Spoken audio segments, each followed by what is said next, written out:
بسم اللہ الرحمن الرحیم۔ السلام علیکم ناظرین، جو فرد شب قدر میں 100 مرتبہ سورہ آل عمران کی آیت نمبر 26 اور 27 محبت سے ذکر کر لیتا ہے تو اس فرد کو اللہ کی ذات محمد و علی محمد کے صدقہ میں غربت، تنگ دستی، مفلسی، قرض، ناکامی، نظر بد، جادو اور دشمن سے فوراً نجات عطا فرما دیتے ہیں۔ ناظرین، یہ وظیفہ رزق کی فراوانی، بے شمار دولت اور زندگی کے ہر میدان میں غیبی کامیابی حاصل کرنے کے لیے بے حد مجرب مانا جاتا ہے۔ وظیفہ کے لیے آپ شب قدر میں اول و آخر 14 مرتبہ درود پاک ذکر کریں اور درمیان میں آپ 12 نفل نماز ہدیہ محمد و علی محمد اس طرح ادا کریں کہ ان تمام نوافل میں آپ الحمد شریف کے بعد 10 مرتبہ سورہ اخلاص تلاوت کریں۔ یہ نوافل ادا کرنے کے بعد آپ 3 مرتبہ سورہ مزمل، 100 مرتبہ سورہ آل عمران کی آیت نمبر 26 اور 27 اور 100 مرتبہ درود ابراہیمی محبت سے ذکر کر کے حضور نبی کرم صلی اللہ علیہ وسلم کی بارگاہ میں ہدیہ پیش کر دیں۔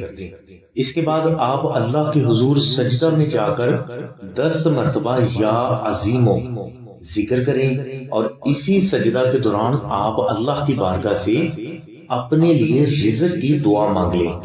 انشاءاللہ اس وظیفہ کے اثرات صرف چند دنوں میں آپ کے سامنے آنا شروع ہو جائیں گے۔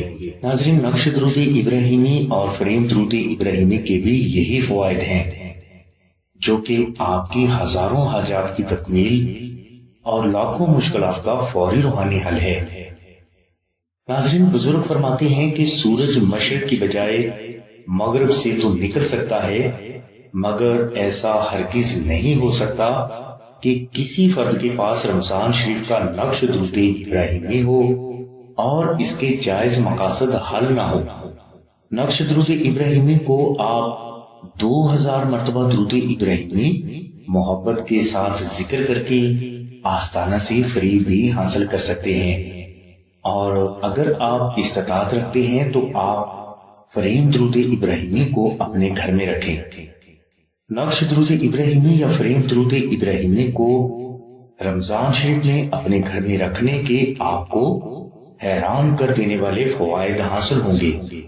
ان نقوش کے فوائد اور انہیں خود تحریر کرنے کے لیے تفصیلی لنک ڈسکرپشن میں دے دیا گیا ہے، اس لنک کو ضرور وزٹ کریں تاکہ رمضان شریف کی روحانی برکات سے آپ محروم نہ رہ سکیں۔ نقش درود ابراہیمی یا فریم درود ابراہیمی کو آستانہ سے حاصل کرنے کے لیے آپ 0306344176 پر آمنہ بہن سے رابطہ فرمائیں۔ ہماری دعا ہے کہ اللہ تبارک و تعالیٰ کی ذات حضور نبی کرم صلی اللہ علیہ وسلم کے صدقہ میں آپ کی سبھی نیک دعاؤں کو قبول فرمائے۔ آمین ثم آمین یا رب العالمین۔ الحمدللہ رب العالمین۔